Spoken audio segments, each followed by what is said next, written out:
అస్మద్గురుభ్యో నమః. శ్రీమతే రామానుజాయ నమః. ఆపదామపహత్తారం దాతారం సర్వసంపదాం లోకాభిరామం శ్రీరామం భూయో భూయో నమామ్యహం. నీళాతుంగస్తనగిరితటీ సుప్తముద్బోధ్య కృష్ణం పారార్థ్యం స్వం శృతిశతశిరసిద్ధమధ్యాపయంతి సోచ్ఛిష్టాయాం సజనిగళితం యాబలాత్కృత్య భుంక్తే గోదా తస్యై నమ ఇదమిదం భూయ ఏవాస్తు భూయః. 12వ పాసురము. ఈ పాసురాన్ని ఒకసారి అనుసంధానం చేసుకుని అర్థాన్ని తెలుసుకుందాం.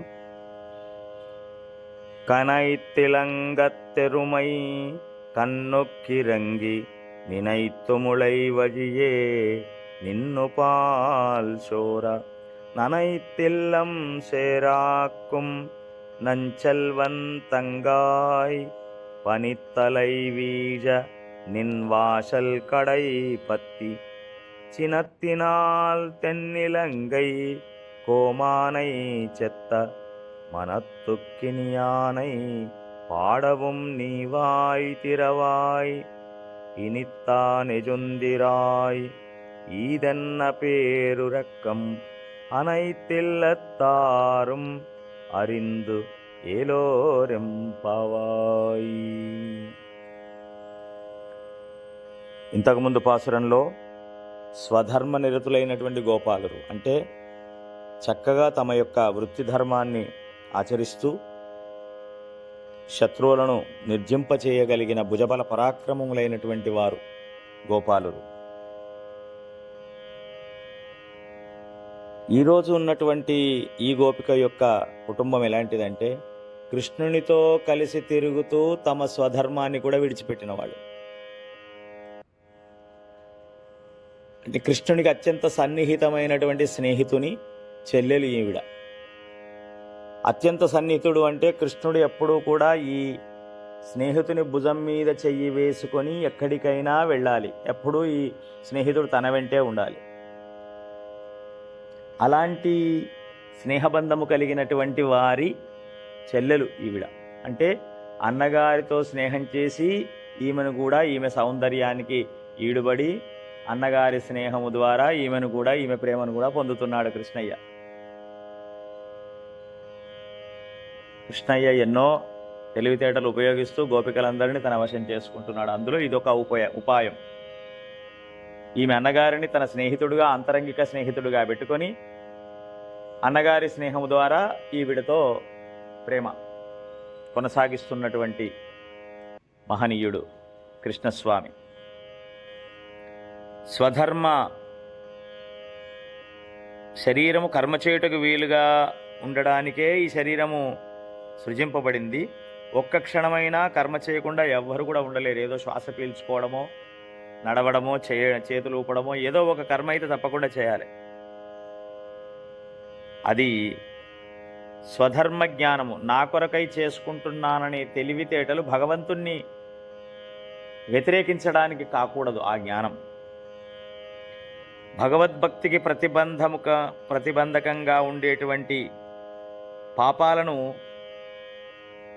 తొలగించేది కూడా ఈ కర్మలై ఉండాలి. మనం చేసే పనులన్నీ కూడా భగవద్భక్తికి అడ్డుగా ఉండే పాపాలను తొలగించే పనులు కావాలి.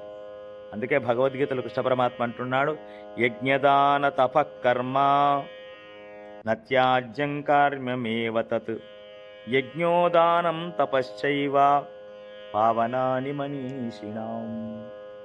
యజ్ఞము, దానము, కర్మలు ఏవి కూడా విడవవద్దు. అవి విడిచిపెట్టినట్టయితే అవి విడవకుండా ఉండడం వల్ల, అంటే సరిగ్గా ఆచరించడం వల్ల మనమే పవిత్రులమవుతున్నాం, ఆత్మ పవిత్రమవుతుంది అని చెబుతున్నది.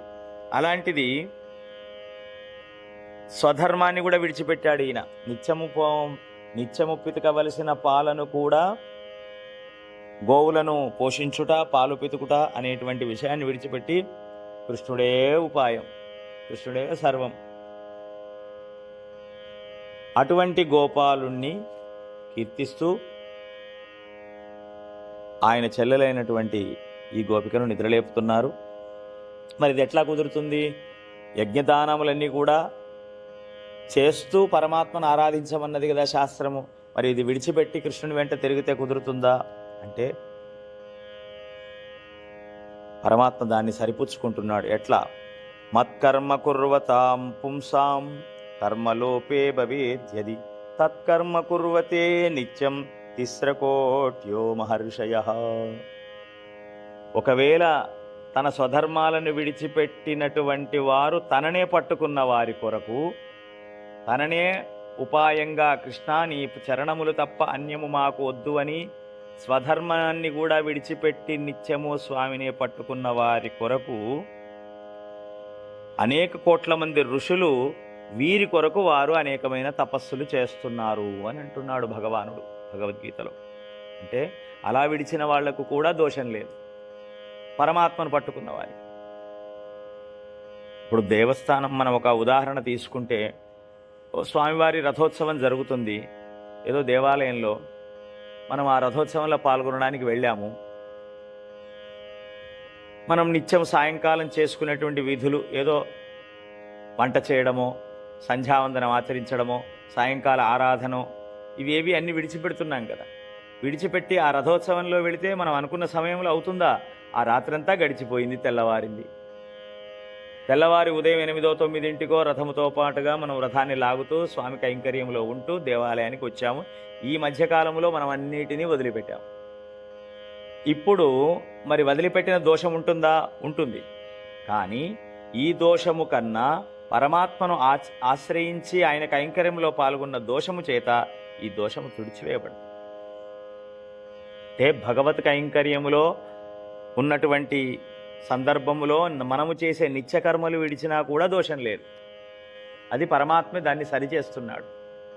అక్కడ మనకు దోషం రాకుండా కాపాడి మనకు కావలసినటువంటి కైంకర్యాలను, ఐశ్వర్యాన్ని ఇస్తున్నాడు అని చెబుతున్నారు.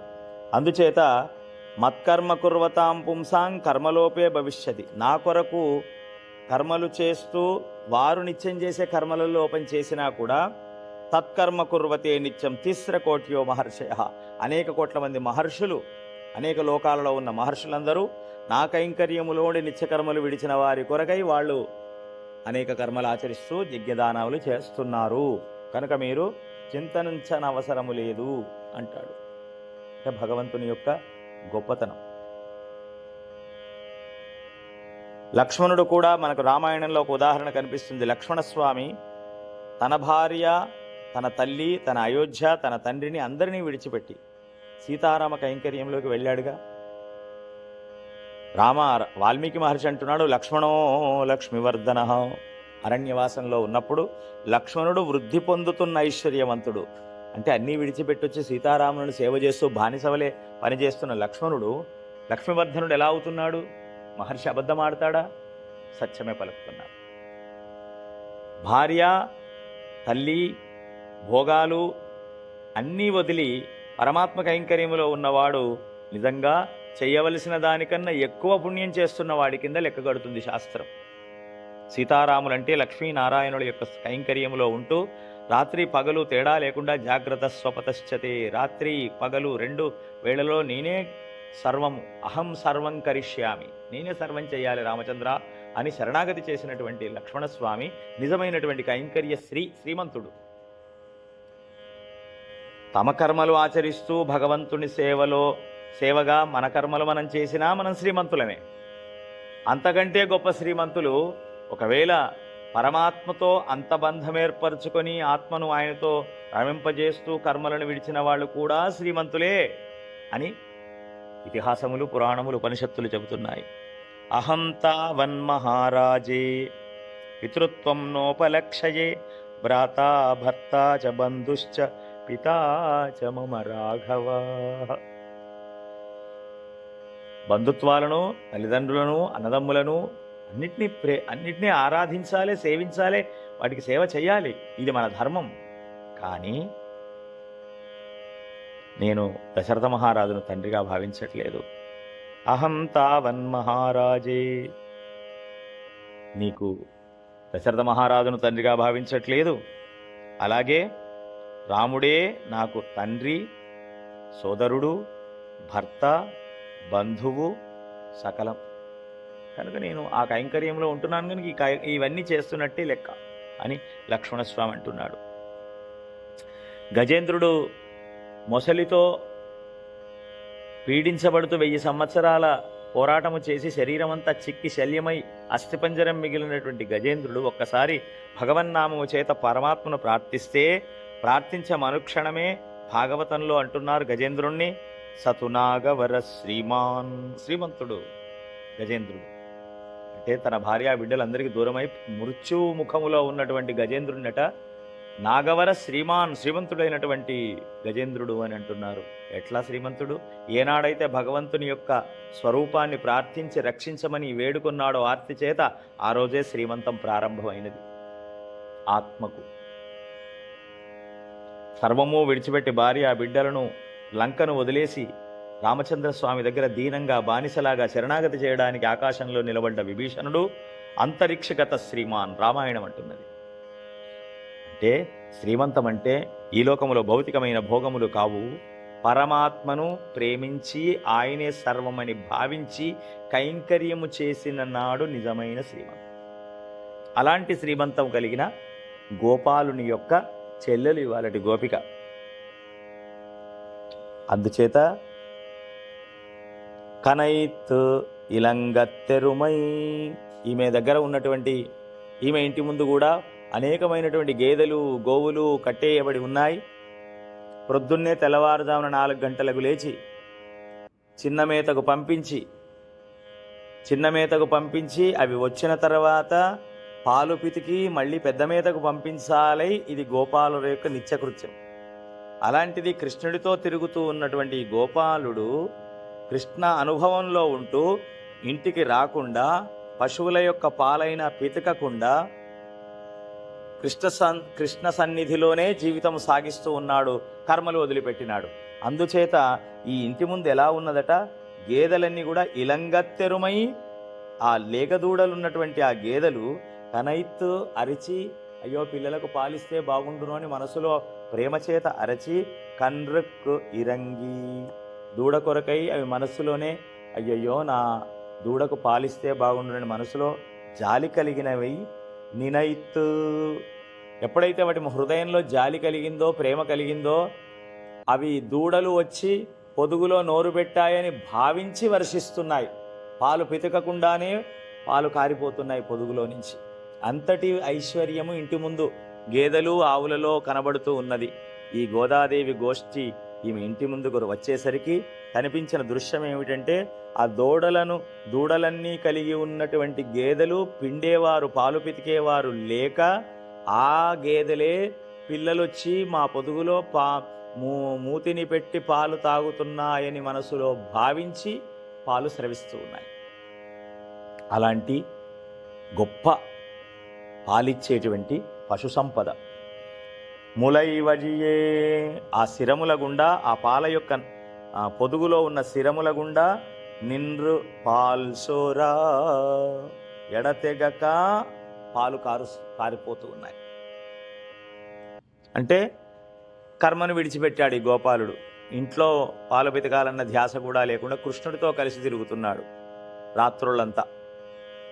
అలాంటి ఆవిడ చెల్లెలు ఈమె లోపల పడుకొని ఉన్నది. యువతల ఈ దృశ్యం ఎలా ఉంది? ఆ పాలు కార్చగా ఇల్లం ననైత్తు శేరాక్కుం, ఆ పాలు కారిపోతున్నాయి కదా, అపారంగా అవి వర్షిస్తూ ఉన్నాయి. గేదెలు వర్షిస్తూ ఉంటే ఆ పాలధారల చేత ఇంటి ముందంతా కూడా పాల బురద, పాలు ఆ మట్టిలో పడి ఇల్లు ముందరంతా కూడా బురదగా పాలతో బురద ఉన్నటువంటి అంతటి షేరాక్కుం, అంటే పాలు పోతున్నా కూడా పట్టించుకోవలసిన అవసరం లేదు. అంటే అలా విడిచిపెట్టవచ్చునా అంటే పెద్దలు ఒక మాట అన్నారు, వాళ్ళు గోవుల పాలే సరిపోతున్నాయి, ఇక గేదెల పాలకు పాలు పితకాల్సిన అవసరం లేనంత ఐశ్వర్యం పాల సంపద, పాడి సంపద. వాళ్ళ ఇంట్లో ఉన్న గోవుల పాలతోనే వాళ్ళకు కావలసిన, కుటుంబానికి కావలసిన వాళ్ళ అవసరాలన్నీ తీరిపోతున్నాయి. ఇంకా గేదెల పాలు ముట్టుకోవడం లేదు. గేదె పాల కంటే ఆవు పాలు శ్రేష్టం కదా, ఆవు పాలతో సరిపోతున్నాయి. ఈ పాలు వాళ్లకు వృధాగా అవసరం లేదు, అందుచేత అవి వాటిని పట్టించుకోవట్లేదు, అలా కారిపోతూ ఉన్నాయి. దానివల్ల ఆ ఇంటి ముందు నీ ద్వారం ముందు ఉన్నటువంటి బురద మట్టి అంతా కూడా నాని బురదై ఉన్నదమ్మా. నంచెల్వన్ తంగాయ్, ఓహో నీ ఐశ్వర్యము, నువ్వు పడుకున్నది ఇంత గొప్పనైనటువంటి ఆనందాన్ని పొందుతున్నావు. నీ ఇంటి ముందు నీ ఐశ్వర్యం చూస్తుంటే, శ్రీమంతం చూస్తుంటే, ఇంటి ముందు పాలతో తడిసిన భూమి అంతా ఉంది. అలాంటి ఐశ్వర్యమైనటువంటి పాడి సమృద్ధి కలిగిన వాణి తంగాయ్, ఓ చెల్లెలా అని పిలుస్తున్నారు. అంతేకాదు మా దురవస్థ చూడు, ఇప్పుడు నువ్వంటే లోపల హాయిగా కృష్ణానుభవం చేస్తూ పడుకున్నావు, మరి మా గతి ఏమిన్నది? పనిత్తలై వీజనిన్, పనిత్తలై అంటే పని అంటే మంచు, తలై మా తల మీద ప్రొద్దున్నే తెల్లవారుదామున వచ్చినాము, చలికాలము మంచు పడుతూ ఉంది, మంచుతో మా తలంతా తడిచిపోయింది. పడుచున్ వీళ నిన్వాషల్, పైననేమో మంచు కురుస్తున్నది, కింద చూస్తే నీ ద్వారం ముందు పాల బురద ఉంది. లోపల కృష్ణుని మీద ఉన్న ప్రేమ, లోపల హృదయం అంతా మెత్తబడిపోయింది. లోపల బురద, పైన మంచు, కింద బురద. ఈ 3 రకాలైనటువంటి ఈ స్థితిలో మేము ఎక్కడ జారి పడతామనే భావన చేత నిన్వాషల్ కడైపత్తి, ఈ పైన మంచు పడుతున్నది, కింద బురద, లోపల హృదయంలో మెత్తబడిపోయినది. ఈ స్థితిలో ఆర్ద్రత కలిగినటువంటి మా దేహములు, మనస్సు ఎక్కడ పట్టు తప్పిపోతామో అని నీ ద్వారానికి ఉన్నటువంటి ఇనుప కమ్మిని పట్టుకొని నిలబడి ఉన్నామమ్మా. మీ మీద మాకు ఎంత భక్తి గౌరవ భావాలు ఉన్నాయి, మీరు అర్థం చేసుకోవాలి. మీ ఇంటికి రావడానికే కదా, మీ ఇంటికి చేరడమే మాకు పెద్ద ప్రయోజనం, వ్రత ప్రయోజనమనిగా భావించాము అని నిన్వాషల్ కడైపత్తి, నీ ద్వారం దగ్గర ఉన్నటువంటి గడియను, ఆ ద్వారానికి ఉన్న ఇనుప గడియను పట్టుకొని, గొళ్ళాన్ని పట్టుకొని నిలబడి నీ యొక్క మేలుకొలుపు కొరకై మేము ఇంతటి దీనస్థితిలో ఉన్నాం. మీరు లేచి మాలో చేరవలసినది పోయి మీరింకా పడుకొని ఉండుట భావ్యమా? కృష్ణానుభవాన్ని పొందుట ఇది ధర్మమా అని ఆమెను ఆక్షేపిస్తూ, ఒక్కసారి ఈ కృష్ణుడు అందరి బాధించేటువంటి వాడు, అందరి మనస్సులను బాధించి వీళ్ళు బాధతో దుఃఖపడుతుంటే చూసి ఆనందించేటువంటి వాడు కదా కృష్ణుడు. కనుక ఆ కృష్ణుణ్ణి ప్రేమించే నీకు అలాంటి బుద్ధే వచ్చింది. మేమింత బయట బాధపడుతూ ఉంటే నువ్వు పడుకొని ఉంటావా? ఇది కృష్ణ బుద్ధే నీకున్నదమ్మా అని ఆక్షేపిస్తూ, ఇలాంటి కృష్ణుణ్ణి కాదు పాడేది, మనోభిరాముడైనటువంటి ఎదుటివాళ్ల దుఃఖాన్ని చూసి దుఃఖపడే రామచంద్రస్వామిని పాడుదాం. రాముడు సకల కళ్యాణ గుణాభిరాముడు, మనోభిరాముడు, ఎదుటివారి దుఃఖమే తన దుఃఖంగా భావించేటువంటి కారుణ్యమూర్తి. ఆయనను పాడితే మాకేమైనా కాస్త హృదయ తాపము తీరుతుందని సినత్తినాల్ తెన్నిలంగై కోమానై చెత్త, ఒక్కసారి కోపాన్ని తెచ్చుకొని తెన్ ఇలంగై, దక్షిణ దిక్కున ఉన్నటువంటి లంకా పట్టణానికి రాజైన కోమానై, రాజైన ఆ దురాత్ముడైన రావణుణ్ణి చెత్త చంపివేసిన మనత్తుక్కినియానై, సీత కొరకై ఎన్నో వేల మైళ్ళ దూరము ప్రయాణం చేసి, పాదరక్షలు లేకుండా కోతులతో సహవాసం చేసి, రాక్షసులతో సహవాసం చేసి, ఇతరమైనటువంటి వాళ్ళతో సహవాసం చేసి, వాళ్ళందరి ప్రేమను చూరగొని వారధి నిర్మించి తనను ప్రేమించేటువంటి ఒక్క స్త్రీ కొరకు ఇన్ని కష్టాలు అనుభవించినటువంటి మహనీయుడు. ఒక్క స్త్రీకి దుఃఖం కలిగిందంటేనే తానెంతో దుఃఖపడి ఆమెను రక్షించడానికి ఎంతో శ్రమపడినటువంటి మనోభిరాముడు రాముణ్ణి పాడాలి కానీ ఇంతమందిని బాధించి తాన ఆనందాన్ని పొందే కృష్ణయ్యను పాడడం ఏమిటి అని వీళ్ళందరికీ కాస్త కోపం వచ్చి మనస్సులో కృష్ణుణ్ణి నిందిస్తున్నట్టుగా, ఆక్షేపిస్తున్నట్టుగా రామచంద్రస్వామిని పాడదాం అని రాముణ్ణి పాడుతూ, నీ వాయి తిరవాయి, అలాంటి కళ్యాణ గుణాభిరాముడైన రాముణ్ణి పాడుతున్నామమ్మా. మీరొక్కసారి దయచేసి మీరు నిద్ర నుంచి లేచి వాయి తెరవాయి ఒక మాటైనా మాట్లాడి ద్వారాన్ని తెరిస్తే తెరవు, ఇనిత్తానెరిందాయి, ఆ కొంట కృష్ణుడైన కృష్ణుణ్ణి పాడి ఆ బాధించే కృష్ణుణ్ణి పాడకుండా మేము రాముని పాడుతున్నాం. నువ్వు వెంటనే రామగుణాలను నీలో చేర్చుకొని నిద్రలేచి మా మనస్సులో కలుగుతున్న ఈ దుఃఖాన్ని తొలగించి మా కోరికను మన్నించవా అని ఈదన్న పేరు రక్కం. ఇదేమి నిద్రనమ్మా, ఇలా పడుకోవడం, ఇతరులు బాధపడుతుంటే నువ్వు పడుకొని ఉండడం భావ్యమేనా? అనైత్తెల్లత్తారు మరిందు నీ సంగతి ఊరివారందరికీ తెలిసిందే. నీ నిద్ర, నీ సోమరితనము, నీ కృష్ణుడితో కలిసి ఉండి ఏ పనులు చెయ్యకుండా హాయిగా పడుకొని మమ్మల్ని బాధించే విషయం నీ గుణములన్నీ ఈ ఊరివారందరికీ తెలుసు. కనుక మీరు లేవాల్సిందే. మేము రాముణ్ణి పాడుతున్నాం. రామగుణములు ఎదుటివారి దుఃఖాన్ని భరించలేనటువంటి వాడు. అలాంటి రామచంద్రస్వామిని పాడుతున్నాము.